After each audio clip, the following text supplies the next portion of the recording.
You're listening to Investify, preaching financial independence and assisting investors to achieve a more flexible and free lifestyle through smart financial planning and real estate investing. If leaving the corporate world and jumping into this thriving industry is what you desire, tune in and listen to stories of like-minded individuals who made the leap to financial independence. Equip yourself with the right tips and tricks to start your real estate journey, making active or passive ventures that are highly profitable and rewarding. Here are your hosts, Craig Curelop and Zeona McIntyre.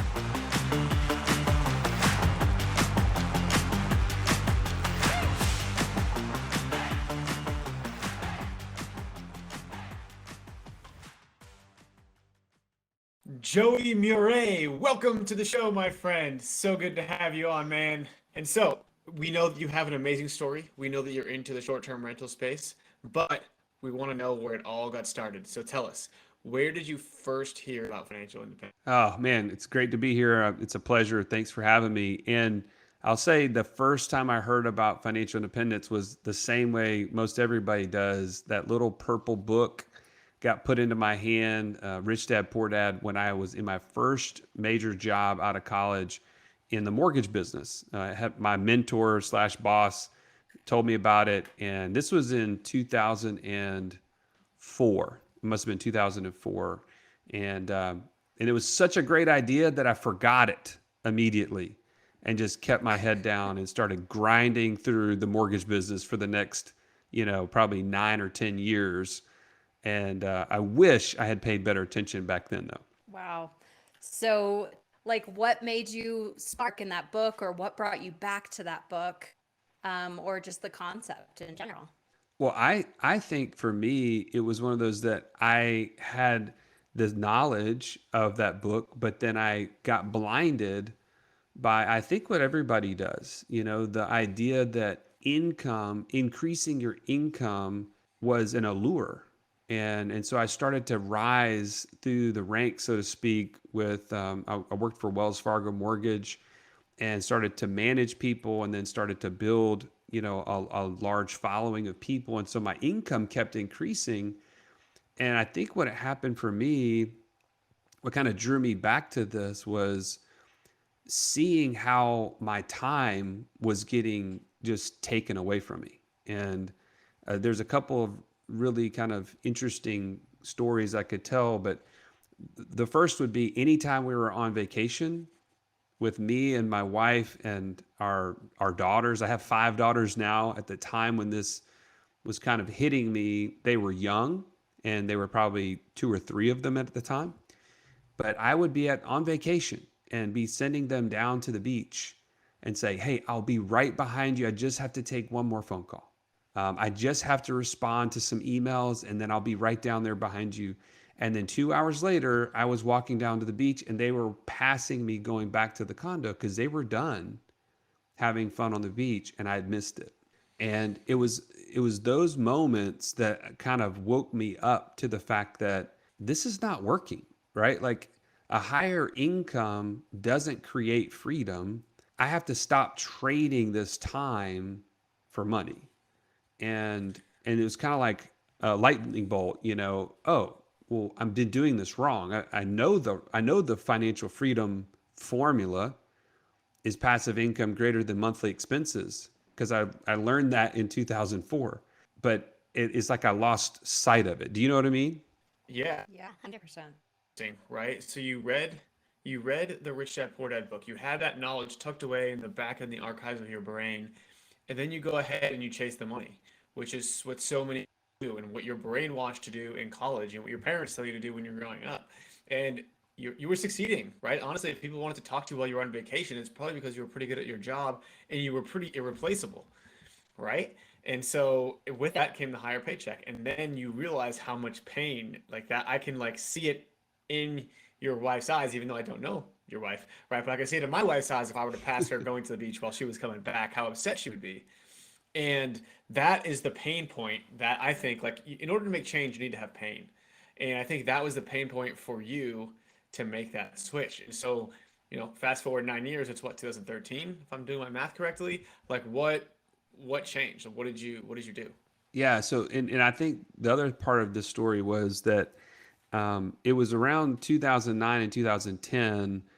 I started to wake up to the fact that something didn't quite feel right, but it wasn't quite to that pain point yet. Okay, so I'll back up just a hair.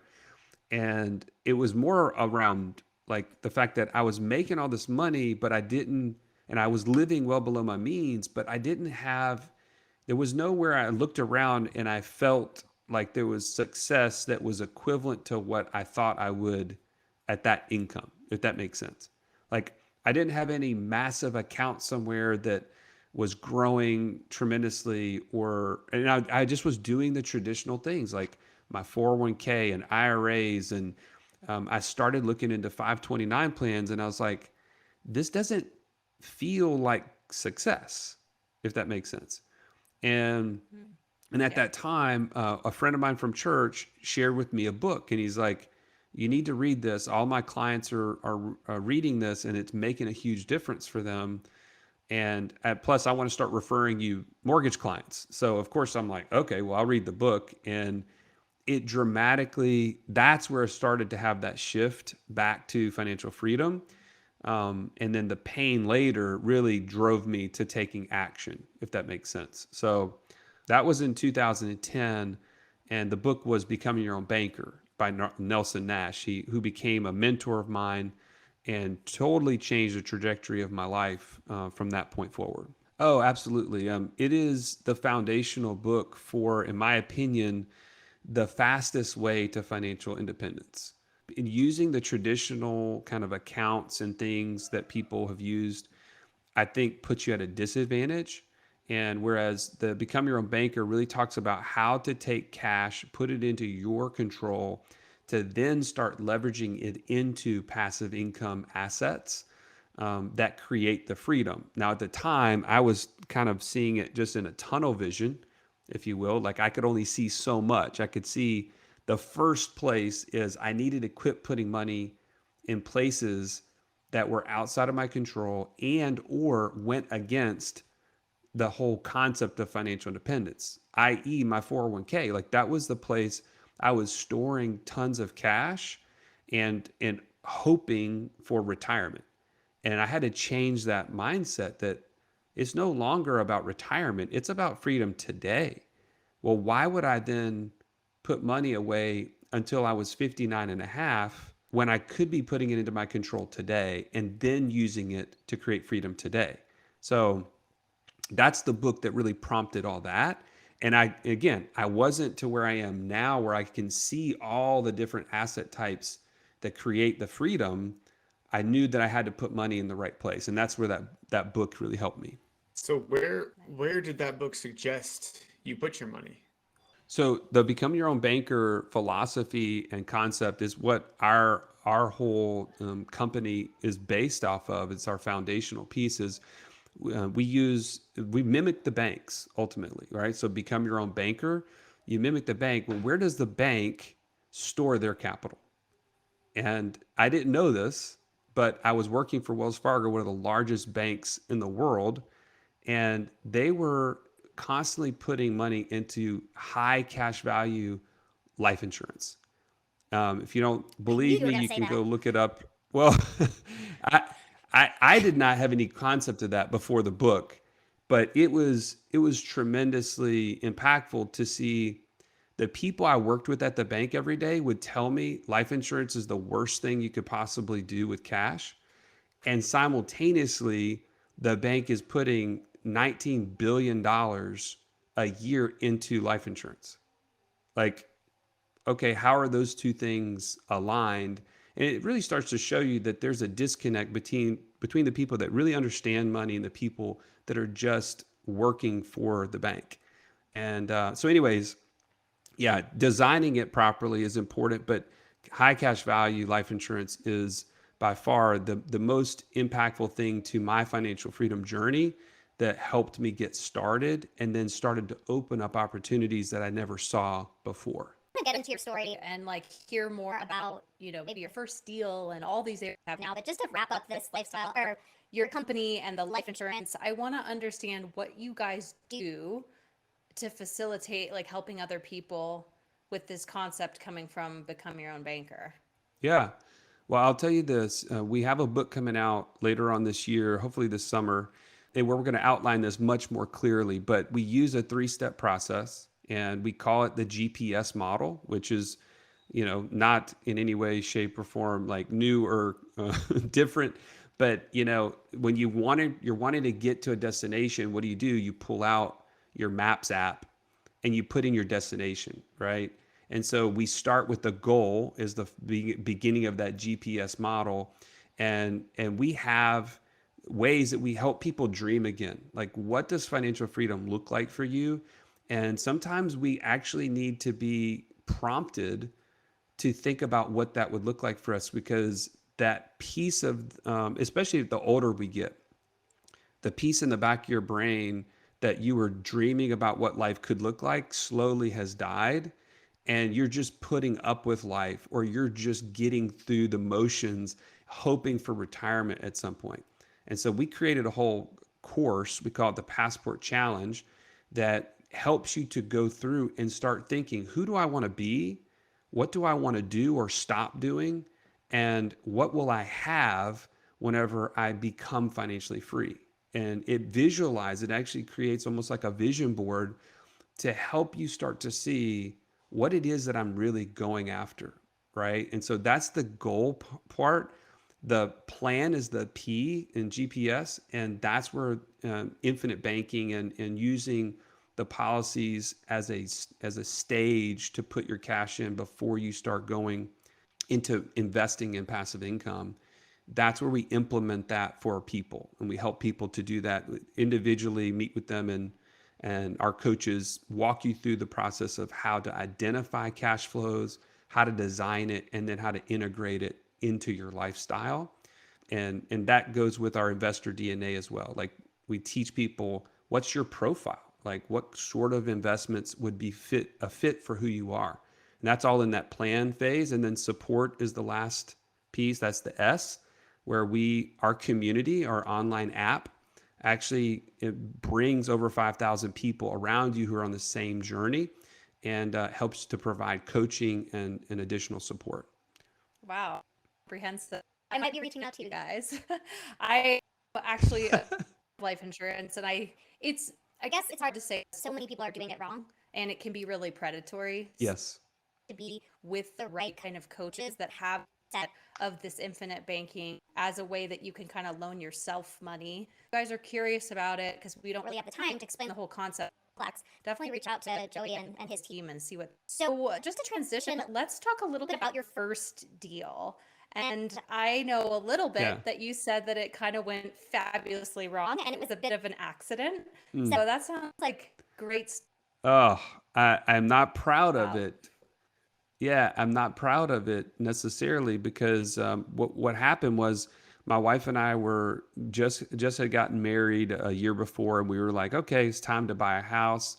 And at the time, we were just like, couldn't afford a whole lot, and we looked at a 2-bedroom condo at you and I were talking offline about Hoover, Alabama. That's where I live, and I live in Birmingham, but at the time it was in Hoover, and it was just this 2-bedroom, 2-bath condo, but it was right in 2004. Was it 2004 or 2005? I think it was 2004 that we found it and bought it. And what happened at that time was there were a lot of apartment complexes being converted to condos. Not as many of those happening today, but back then it was kind of in vogue, like a lot of people doing it. And what I figured out is they would go in and they would provide renovations in the price, or you could buy it as is. Well, I'm not a super handy guy. In fact, I'm the last guy you want to renovate your house. And so I was like, yeah, surely just roll in the renovations. Well, it was dramatically higher, in terms of what I could have, if I would have bought it and hired out another company to renovate it, I could have saved a lot of money, but I didn't know at the time. So I've bought this at, let's say it was like 121,000. And at the time, I think people were buying them for like 90,000, and they probably put 10,000 into them, so I was way over what I probably should have had in the deal, but it appraised at the time because appraisals were easy back then. And we moved in. We lived there for a couple years, and then we tried to sell it and could not sell it. Didn't have enough equity, and so we were like, well, what do we do? I guess we'll just rent it. Well, if you haven't done the math, it was terrible because I couldn't hardly cover the mortgage with the HOA fees and the taxes and everything. And so it was barely breaking even to potentially losing money every month. And continued on for a long time where I just couldn't get rid of it. The market dropped in 2009, 2010. So I was even further upside down. And I was stuck, if you will. I don't know if you've ever been in that position, but you don't really feel proud of that as your first deal. And so that is where it started. But I appreciate it. I imagine for you, you know? Oh. It did, though. It did open the door for us to go into the short-term rental space a couple years ago. And I don't know, do you want me to go into that now, or you want me to talk about something else? Absolutely. Well, let's actually break down. I don't know if you think you paid 121. Do you know kind of what the mortgage, what you were? I did. It was an 80-20 mortgage at the time. So I had no money in the deal, which was nice. Yeah. But it was, I mean, golly, my second mortgage at the time, I want to say started, it was like an 8.5% rate. Back then, it was just wow. normal that you're paying Wow. 6 on the first mortgage and like 8.5 on the second or something like that. And but I didn't have to have any money in the deal. That was sweet. But at the time, so I'm trying to think about what the actual payments were. I want to say that I was originally renting it out for like $825 a month or $875. It was somewhere in that range. And all in, my taxes, my HOA, my first mortgage, second mortgage was like $870. I mean, it was literally like within $5 of what the total was. And Yeah. that was brutal. So again, nothing to be proud of, but it was just kind of like, well, what do you do? I got to hold on to it because I can't cash out right now. Hey everyone, big news. Investify has now partnered with Rent Ready. And yes, we've partnered with Rent Ready because that is the software system that both me and Zeona use to do property management for our rental properties. It makes things super easy. We can send applications, get background checks and credit checks. Tenants, when they come in, can pay rent automatically through there. They can submit maintenance requests, do everything you need to do for property management all in one place. That's why Rent Ready is the thing that we've done. I've been using them for years now. And that's why we reached out to them for a relationship on the show. And so again, super excited to have them on board. If you go to rentready.com and use the code Investify, you'll get 50% off your first 6 months. That's right. 50% off your first 6 months. If you go to rentready.com, sign up and use the coupon code INVEST2FI. Can't wait to see you there. Let us know, hit us up on Instagram, hit us up on wherever, and let us know what you think of Rent Ready. Because again, I think it's an amazing software. I use it all the time. You can access it from your phone. Amazing stuff. So thanks so much. And let's get back to the episode. Yeah. Honestly, you had $0 in the deal. Yes, I don't love a $5 buffer. That feels tight because if any, And you have a lot of problems. but you did say that you had it like fully like fixed, Right? Because you paid for the renovations. in it. Imagine you didn't have too many things break. So Even if you're making, that is some return on no money. So you were infinite at the beginning. I love it. Hey, see, I already feel better. Thank you for having me on the show. Yeah. Yeah, I Call me did the have a queen of big spin. HVAC. I did have a big HVAC repair or replacement probably in 2000, I want to say 2008. So about 4 or 5 years in. And I remember that being such a heavy bill because it was like, dang it, I haven't been saving, like I haven't really gotten the cash flow from this to be in position to pay for a $4,000 at the time HVAC replacement. And that's when I started to kind of, again, this is just how I was feeling at the time, was man, this is a terrible investment. What have I done? Like, I'm not getting ahead with this investment. I'm just, what am I doing? You know, and, but again, I didn't have any options. Yeah, but I got like you staying down your mortgage, right? And so you are building equity even if you're Underwater, and you're getting taxed. if you weren't doing your own taxes I don't know what you were doing at that time. but I still think that You're okay. Hear how it showed up. how you learned about short-term rental. Short-term rental, it sounds like so probably pretty.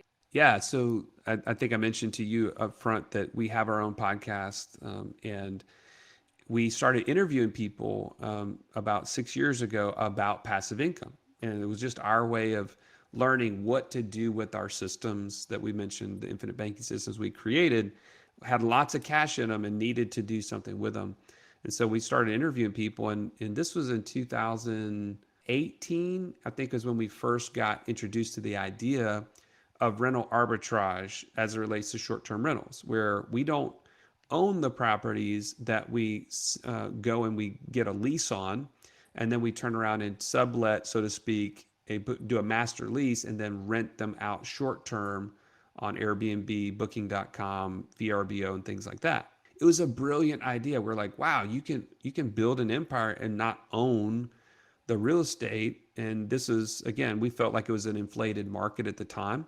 And so, but we said, we can't really do this actively. And we love the idea, but how can we do this passively? And so we started looking around, and we determined that there was a guy in our community who was looking for a new kind of opportunity. And he was a great operator that we could back and we could create this business with. And so we approached him the early part of 2020 and said, why don't we partner together on building a short-term rental business? And we're going to pay you a salary, and we're going to actually invest in training you. Like, we got him a coach on short-term rentals. And then we started to rent units all across Birmingham and then put them on the short-term rental market, like design them, furnish them, all that, and then put them on the short-term rental market. But the very first thing that we did was we were like, let's just try it out, right? And the best place for us to try it out was, you guessed it, the condo that was the dog that would never made any money for me. And we said, let's just put somebody in there. Let's just see how this works. And before we even had pictures up, right? As we were kind of doing some light renovations to it, we were furnishing it.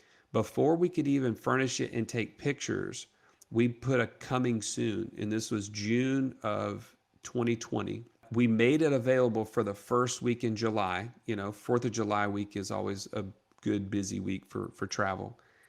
It was already booked for 2 weeks before we had any pictures on Airbnb.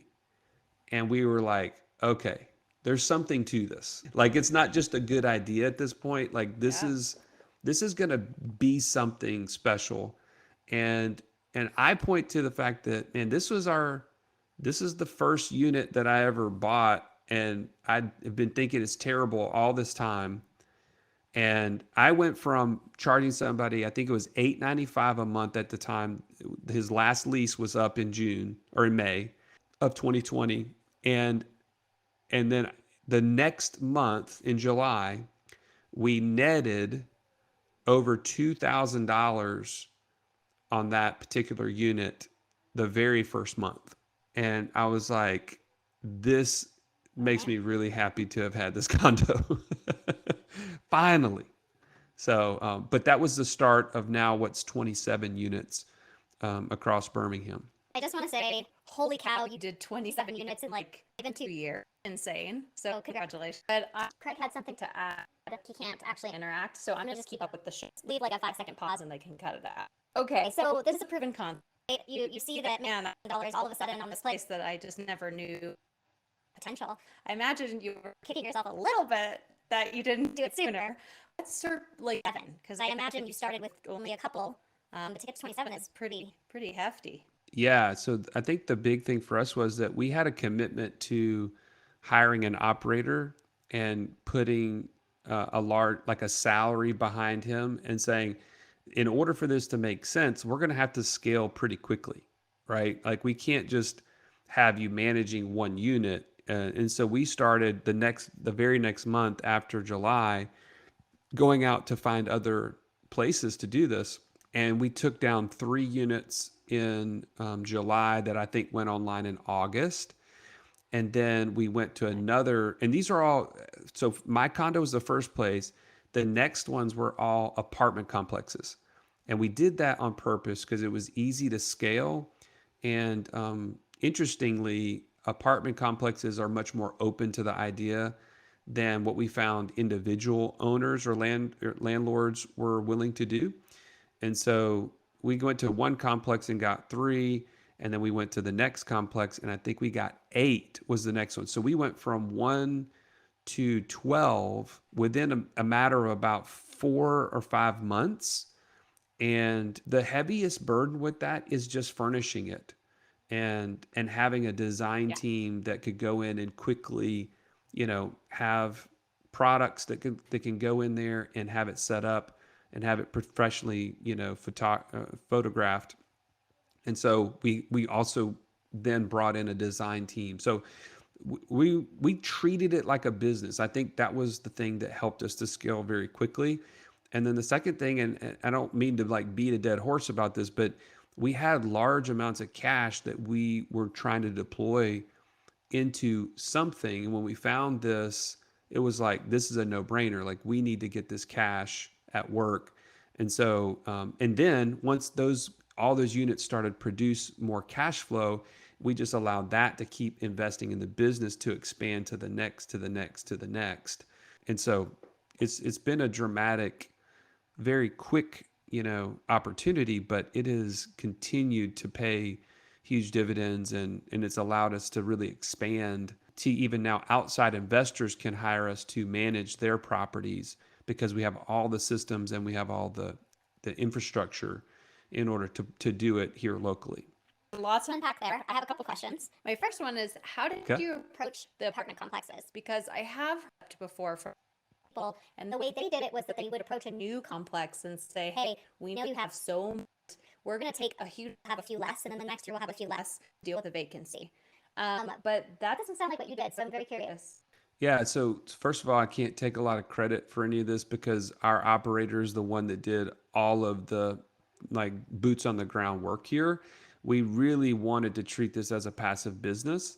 And so that was like our deal with him is like, you're going to have to build this thing. And we're going to get the coaching to help you to know exactly what to say and what to do. But to be honest, I'm not the expert to even ask. Here's my understanding from what he did is he would just approach them and just say, hey, we had, cards made up. We had a website. Like it was a legitimate business model, and having the first unit helps, right? Because he didn't have to sell me as the owner of the condo. I was already bought in, but then being able to share our results from that helped us to leverage into the next ones. But approaching the apartment complex and just being like, hey, we offer corporate housing and short-term stays for local people here in Birmingham and guests. And we'd like to see if you have any opportunities that we could take down more than 3 or 4 units at a time. And I think sometimes, the volume, like you mentioned, what was in it for the apartment in that scenario with the new places, man, we have a lot of vacancies. How can we reduce that? You're kind of helping them to solve a problem. In this case, I think apartments in general, like the leasing agents always have the issue of needing to hit numbers and making sure vacancy is low. So if you just, you find the right fit, they become a big fan, to be honest. And so in the complexes that we've done this with, we actually become their greatest tenant because we pay automatically every single month. We manage it on a very intimate level to where they don't have to get involved with issues that they would on like normal long-term tenants. And, in the most part, we're getting it cleaned multiple times in a week. So if they ever want to go and take a look at the unit, it's in much better shape than any of their long-term tenants. They have very few things that they have to do as far as repairs and stuff like that. And they have come to us multiple times and said, hey, before we put these 2 units out, would you guys like to take them? And we've been able to grow our portfolio easily because of relationships like that with these apartment complex like leasing agents. Yeah, real estate, so much of it is On relationships, and new business. business as you prove yourself. I feel like people want to go back to you first because you've already rapport with them and they've made it easy. So solve relationships. I think that really makes it great. I have another question. I have 2 other questions Yeah. because this is just such a good topic, but it sounded like you got everything July and then you had a big bump. Then I know seasonality You in the fall towards the winter. and I'm not sure exactly, Yep. but I assume it's the same as a lot of places. So when you were hitting slump, were you like, oh my God, what did we do? With so much, or what happened there? Yeah, no, great point. And I love the fact like you want to talk about the good and the bad or the challenges, right? And I think for us it was a little bit of a surprise, but we also kind of had some expectation because the coaches that we hired to help to train our operator had already been through that and kind of set that expectation. And so it wasn't a huge surprise, but it was still like, oh man, it becomes where like you just don't want to lose money during December, January, February. Like that was the heaviest time for us. And it continues to be like, we just came through that for this year. And yeah, I mean, there were several units that did lose a little bit of money, during that winter time. But the summer and the fall and the late spring, it just crushes. I mean, literally, like you start to see massive profit. And so you have to go with the expectation that it averages out. And what we're experiencing, it's about $500 to $800 per bedroom per month if you average out across 12 months. And if you manage it yourself, it's closer to the 800. If you have like in our case, an operator, it's closer to $500 per bedroom per month. Okay, have you guys tried using traveling nurses to fill in those kind of slow time? Traveling nurses generally want 3-month stays. Kind of your perfect fix. That's a great point. We have had some inroads with some traveling nurse companies. To be honest, I haven't been as closely involved in those conversations, and so I don't know where we've left off, but that would be a great way to maybe even offer some discounts during that particular period of time to provide some additional profit. So I'll pass that on to our operator and see if we can't get some better context here. Great. Okay, so my last question on this subject is Owning them. because of the equity that maybe your percentage is really high, but it could be. And with the way that the real estate market has bloomed, Kind of curious because it's so cheap Yeah. in Birmingham. I to be honest, I feel like we are prepping for any sort of like a correction. And if that does, however that happens, we want to start building the portfolio with purchasing some.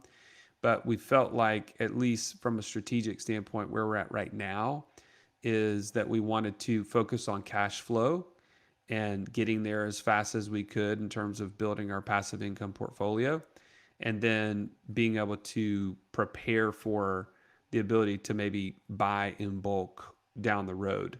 Yeah. Whether that was right or wrong, we don't know until we look back in 10 years. But right now, we just wanted to focus on, can this be done? And then how quickly could we scale the cash flow? And we report on our passive income every single month on our podcast and all the different places that we're investing. And this has been the thing that's gotten us well over $50,000 a month in not just this one strategy, but all the different things added together. We've averaged over $50,000 a month. Amazing. Okay, well, I want to transition Final part of our show, but before we do, I'm final words of wisdom for our listeners. I'll tell you this, the hard part about listening to a great podcast is that it can fire you up about that particular strategy, and to be honest, not everybody needs to be doing every strategy. They need to focus in on who they are as an investor. I kind of alluded to this earlier, but we do a profile. We call it the investor DNA. And to us, it is a great way to take who you are, like who God's made you and how he's gifted you to see the world and to see challenges and opportunities and what resources that you have, and match them with the strategy that is going to help you get to financial freedom as fast as possible. So as far as advice, I would say, don't get fired up about rates of return. Don't get fired up about the strategy until you know if it's something that really matches up with who you are. Because when you're talking about a hospitality business, as we're talking about right now, if you're not interested in that, if you're not really dialed into hospitality, or that being a strength for you, it's going to be difficult. In fact, we have a guy, one of the coaches that works with us, he has a short-term rental in Dallas where he lives, Fort Worth, that is wildly successful, and he does not like it. He's like, I mean, it's more profitable than any units that we have here, and he frustrates me because he's making so much money on it. But he dislikes it. He doesn't want to continue to expand, whereas we really love operating it this way. Now, if it was up to us to do it, we would never do it. We have to have an operator who is really good at systems and processes and follow through. But anyway, that's my 2 cents, is make sure that the strategy matches up with who you are. That's great advice. The final four. All right, so the final four. This is 4 questions that I'm going to kind of rapid fire out to you, and the first one being, what Sure. are you reading right now? Several different books. The one that's got me kind of most intrigued right now is The Dream Manager by Matthew Kelly. And it's just it's actually what do they call it? Not an analogy. It's a book that's like a story, basically, but about a company that hires almost like an HR consultant that goes to their team members and helps them to dream, and helps to encourage them to seek those dreams out, and what the effect is for the business and what it is for the employees. And just as a leader, I'm just trying to grow and learn. I could use that too. I run a real estate team, and when you're transitioning to management, not easy. So Yeah. Okay, what is the best piece of advice You've ever received? I could go a bunch of different ways with that. To be honest, I think scripture for me is always going to be number one, because there's so many things going on in this world that is confusing and misleading. But Proverbs 3:5-6 says, "Trust in the Lord with all your heart and lean not on your own understanding. In all your ways acknowledge him, and he will direct your path." And I feel like, as simple as that is, it has always guided me and my family to put that in action. And so, anyways, that's necessarily advice from a person, but from God's word, and I try to live by that. Yeah, that works too. I think that's sweet. It seems like you have it. Do you have it printed out or somewhere? Did you? Because it looked like you I printed it from. I wrote it out, actually. I wrote it out Cool. just so that I could didn't mess that up, but Okay. That's good. That's good. Have like a plaque or something that they look Look at all the time. You have that. Okay, so Question number 3. what is I have in the middle of my financial freedom passport, I was mentioning it to you guys earlier, it's like a vision board to me. It's on my desktop. Right in the middle of the page is the word impact. And I think for me, like, I left my mortgage career making over $300,000 a year in 2014 to pursue helping people to get on the same path that I was on. And the whole decision for me was around impact.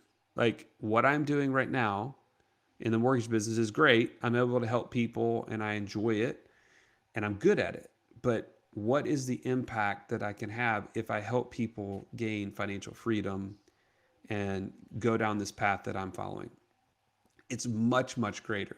And so to me, it was like, this makes this decision very easy, even though it's a huge gamble, right? To go from making that kind of money to starting a business from zero. And my wife's pregnant with our fourth daughter at the time. It's like this, I'm driven by this impact. And I have behind me, you ask about the other part of my why, I have 5 daughters. And there's pictures behind me that are representative of each of my daughters.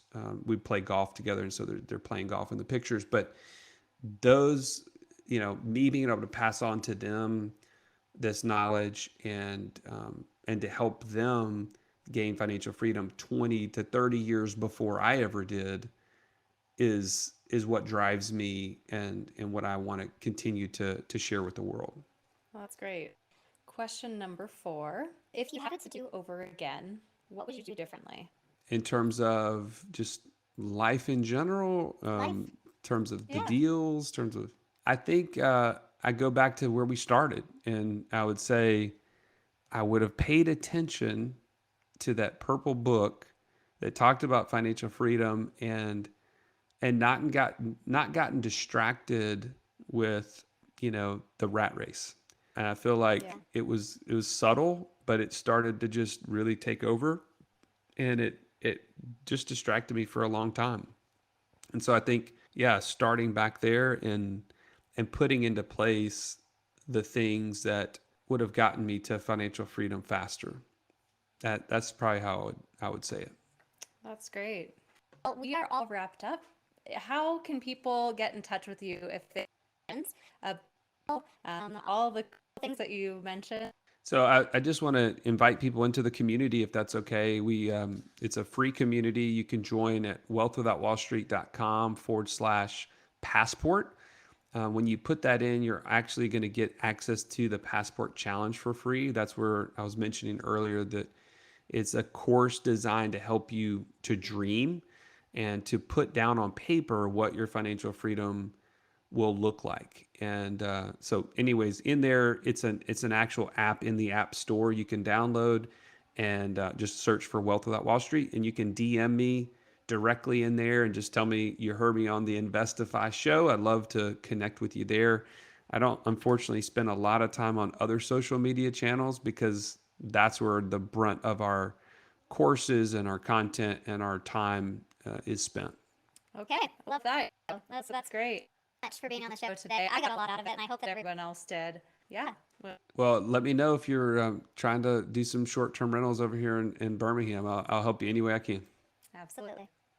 And that was Joey Mure. He said Mure like puree. So it took me a second to remember that. But yes, he seems so grounded and thoughtful about the things that he's kind of sharing. And it sounds like their business is really coming from a place of heart where they really just want the best for other people. So if you guys are curious about life insurance, it's something I'm definitely adding to my portfolio, something that Craig is already doing himself. I would highly recommend that you reach out to their team and get some more info. I know I will. So with that, I'm going to leave you guys this week. Please, please, please leave us a rating or a review if you like this show. Share it around with all your friends, and we'll see you next time. That's it for this episode of Investify. We hope that these nuggets of real estate wisdom lead to more savvy financial planning and a clearer path towards financial freedom. For more content like this, subscribe to the show at investify.com. Don't forget to leave a rating and share it with your friends. Together, we can transform more real estate newbies into successful and clever investors. Thank you so much for listening. See you on the next one.